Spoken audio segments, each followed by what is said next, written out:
So tell me how you're doing today. Doing good today. We're in London, hanging out, done a bunch of interviews, drank a bunch of Diet Cokes, and eaten a bunch of peanuts.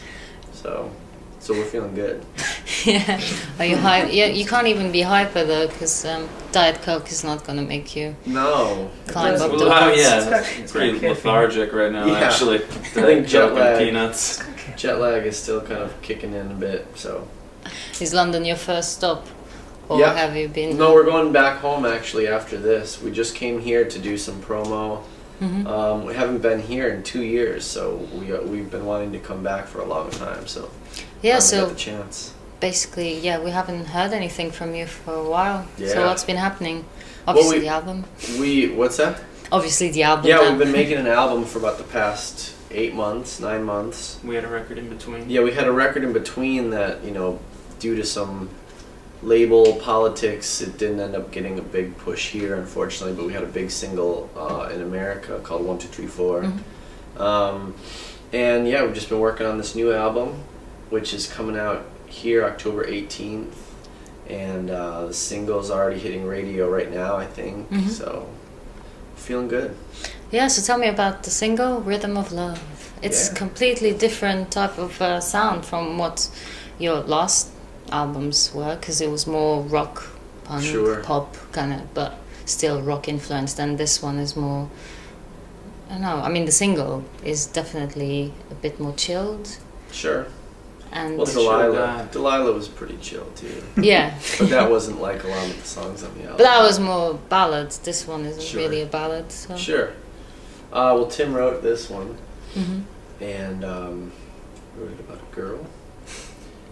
Yeah, but sonically, I mean, it's not, we're not changing our entire sound to sound like the single, Right. No, I mean, I think there's a lot of really interesting music behind a lot of the songs on this album. I think that's one of the coolest parts of the album is that it's very musical. We took some arrangement risks, like in Rhythm of Love. Even in that song, there's a bridge, and then there's that post bridge. Yeah, the bop bop part, which is kind of an odd move in the structure, but it works. And we tried to take a lot of chances like that throughout the whole album with, throwing a part in here that you wouldn't expect to be there, but it sounds cool, so why the hell not, And you swapped, the singers. vocals. Yeah, the vocals. So. Well, he wrote that one, so he sang it, and he has another song that he wrote on the album that he sings as well, and I still do all the rest of them. Okay, so do you write together though, or does it? It's funny. I wrote a song with Dave that's on the album. Me and Mike, our bass player, wrote a song on the album together. But me and Tim we've written some stuff in the past, but on this record, not really. We took a couple stabs at it.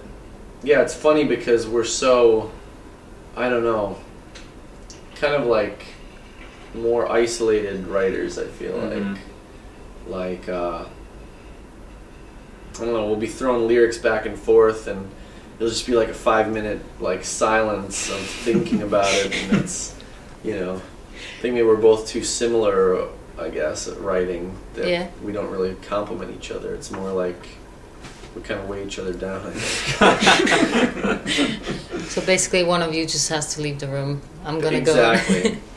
In the past, I think I've had some unfinished songs that Tim has kind of helped finish, and vice versa. So that's where we're the best, How was it to get back in the studio after your big breakthrough? Because obviously you've been a band for almost a decade. Yeah, over a decade actually. Over, yeah. So it was great. It's always, the studio is always one of the best parts for me. It's like writing and recording. I mean, that's really what it's all about. It's like if we screw that part up, then it doesn't matter how much we tour, because if the songs aren't great and the album isn't great, then who's going to want to come see that live? Who's going to want to see some songs that we didn't record well?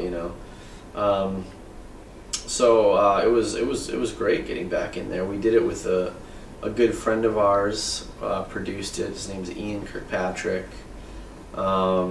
We did it in my basement. I have a house in Chicago, and turned the basement into a studio. and kind of themed it after our album. You know, we already had a bunch of, you know, most of the songs written, and we knew this whole vibe, Wonders of the Younger, so I turned the basement into kind of this kind of old, you know, almost like a London kind of turn of the century, like haunted mansion kind of thing. So it felt very much, you know, went along with the vibe of all the songs and with the album. So it was a great process. So what are the influences on this album then? Sherlock Holmes, Sweeney Todd. No musical. No, it's all movies. Tim Burton. Yeah. What are some other good? Is it gonna be movie creepy references? then? It sounds There's pretty, definitely some it's all creepy. dark. There's a Tarantino, one song that belongs in a Tarantino movie for sure. Go on, sell it, pitch it.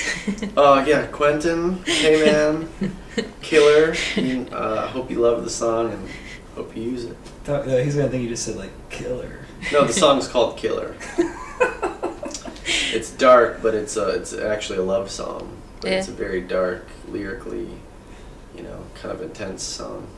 Is there a story behind the album, or is it just several tracks? Yeah, you know, I mean, it's not necessarily a story that runs through it, but there's definitely, you know, a constant theme in all the songs. And I think it feels, you know, with the order we put the songs, and, you know, there's a few little transitions where songs go into the next song, and it's, you know, definitely, it feels like you're on one big journey the whole time. Definitely an album you have to listen to from the beginning to an end. And, you know, it'll definitely make you feel something. Yeah. Do you have any favorite tracks then? I mean, honestly, I think all of them are pretty much my favorite. I mean, Boomerang is definitely one of my favorite songs. And that was one of the first songs written for the whole album. And it's still, you know, even through writing and recording it all, I still think that's one of my favorites. Have you managed to play any of the new material live? Yeah, we did. Well, I mean, we haven't played a real show yet, but we did a little showcase for our label back in the States. And, you know, we played a few of the new songs. We played Boomerang, we played Irrational Anthem, Rhythm of Love, and Welcome to Mystery. And it felt good playing the songs. So I can't wait to, you know, get the album out there so we can play them all. When is when are you going to be well, we're playing the show on September 21st, the Islington Academy. Which, yeah, it's our first real show all year. And, you know, our first show in London in over 2 years, so that'll be amazing. And besides that, I think we're going to try to come back here, hopefully by the end of the year, after the album comes out, and try to do a quick tour before Christmas. So how is it for you then to be the frontman? Sometimes. For a moment. Yeah. Is it different for you when you? Yeah, it is really different actually. There's a whole new pressure that comes along with it, I think, but a whole new enjoyment out of it too, you know. For some reason, when applause comes, it feels a little bit more gratifying. Really? Yeah, it's different. Because I mean, yeah, the song itself. I mean, it comes from you, so it's. I've never thought of that. It's interesting, but it's been fun. You know, and intense at moments. You know, our first real gig playing the song was on live television. For Jay Leno in the States, which was a big, you know, big audience for a first attempt at singing lead. You know, I stepped up and was like, I didn't know whether I should sing or just vomit, you know. So, but luckily he sang. But yeah, it's been really fun actually. So. Yeah. But yeah, it's much easier to back someone up, for sure. Yes, it is. Yeah, it's like he gets that like radio station visits and just sit there and play the guitar. Yeah, are you enjoying to be in the background for a moment? For a moment, yeah. Yeah. And then you need the spotlight again.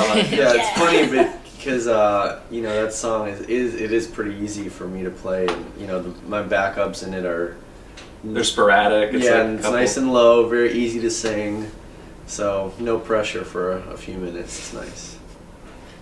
So you've toured the UK 2 years ago, I take it.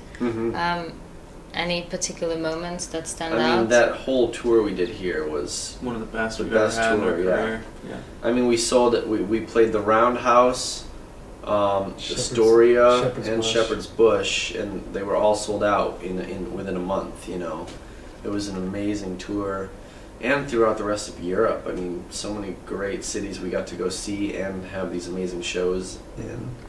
So we're excited that, you know, this album is bringing us back. You know, already before it's even out, we're back here. So very cool. Are people getting excited already then? I hope so. Yeah, well, yeah, I had a lot of It tweets. better be. You know, plain white tees, yeah. Yeah. Okay, crazy stalker fans. Take 'em. Good, yeah. Do you have any crazy stories about fans? You know, we one of our first headlining shows ever in London, we played at, do you remember the name of the place? Whoa.